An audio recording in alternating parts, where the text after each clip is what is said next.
NCERT का प्रश्न। एक विद्यार्थी 27 डिग्री सेल्सियस पर गोल पेंदी के फ्लास्क में अभिक्रिया मिश्रण डालना भूल गया तथा उस फ्लास्क को ज्वाला पर रख दिया। कुछ समय बाद उसे अपनी गलती का एहसास हुआ। उसने तापमापी की सहायता से फ्लास्क का ताप 477 डिग्री सेल्सियस पाया। आप बताइए कि वायु का कितना भाग फ्लास्क के बाहर निकला। ये प्रश्न देखने में जितना बड़ा है उतना मुश्किल है नहीं। इसे आसानी से हम लोग बना सकते हैं। जो फ्लास्क का आयतन होगा वो गैस का आयतन होगा और तापमान 27 डिग्री सेल्सियस से बढ़कर 477 डिग्री सेल्सियस हुआ तो आयतन में कितनी वृद्धि होगी ये हम लोगों को देखना है। चार्ल्स के नियम से आप जानते हैं कि V1 बाई T1 बराबर V2 बाई T2। यहाँ V1 को V मान लीजिए और तब V2 का मान निकालना है। ये हम लोग यूज करेंगे इस फॉर्मूला का। कहाँ से इसका ये उद्गम हुआ इस सूत्र का, तो from Charles law, from Charles के नियम से ये आया। प्रश्न से स्पष्ट है कि गैस का आयतन उस फ्लास्क के आयतन के बराबर होगा। तो volume of gas at 25 degree Celsius मान लेते हैं कि V है जो कि गैस का आयतन है और ये फ्लास्क का भी आयतन है। हम लोगों को पहले तो V2 फाइंड करना होगा। Volume of gas at 477 degree Celsius ये हम लोगों को निकालना है। इसको मान लेते हैं हम लोग V2 मान लेते हैं। टेम्परेचर T1 दिया हुआ है 300 केल्विन, 273 जोड़ने पर 300 केल्विन एंड T2 इस 477 में 273 जोड़ेंगे तो T2 आपको मिलेगा 750 केल्विन आएगा।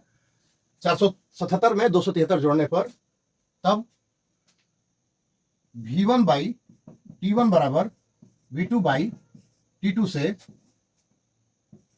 V2 बराबर V1 T2 बाई T1।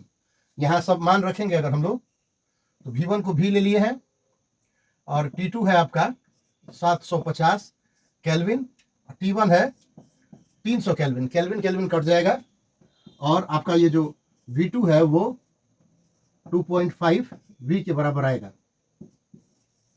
इतना आएगा। V2 जो है वो 2.5 V के बराबर आएगा। यानी गैस का जो आयतन है वो 2.5 गुना बढ़ गया। 477 डिग्री सेल्सियस पर गैस का आयतन 2.5 गुना बढ़ गया। तो गैस का कितना आयतन बाहर निकल जाएगा। उस फ्लास्क का आयतन है V, तो गैस का कितना आयतन बाहर निकल जाएगा वो देखते हैं। बाहर निकले हुए गैस का आयतन हम लोगों को निकालना होगा। तो बाहर निकली गैस का आयतन, बाहर निकली गैस का आयतन हो जाएगा 2.5 V माइनस V। तो यहां से 1.5 V आएगा। इतना गैस बाहर निकल गया। अब क्या करते हैं हम लोग, परसेंटेज ऑफ गैस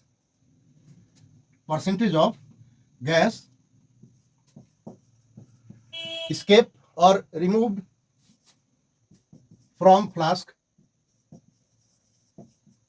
बराबर हो जाएगा 1.5 V बटा में टोटल 2.5 V और प्रतिशत में निकालते हैं तो 100 से गुणा अगर कर दें तो ये 60% आएगा।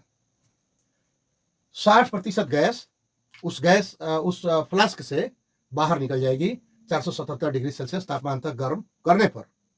धन्यवाद। जय हिंद।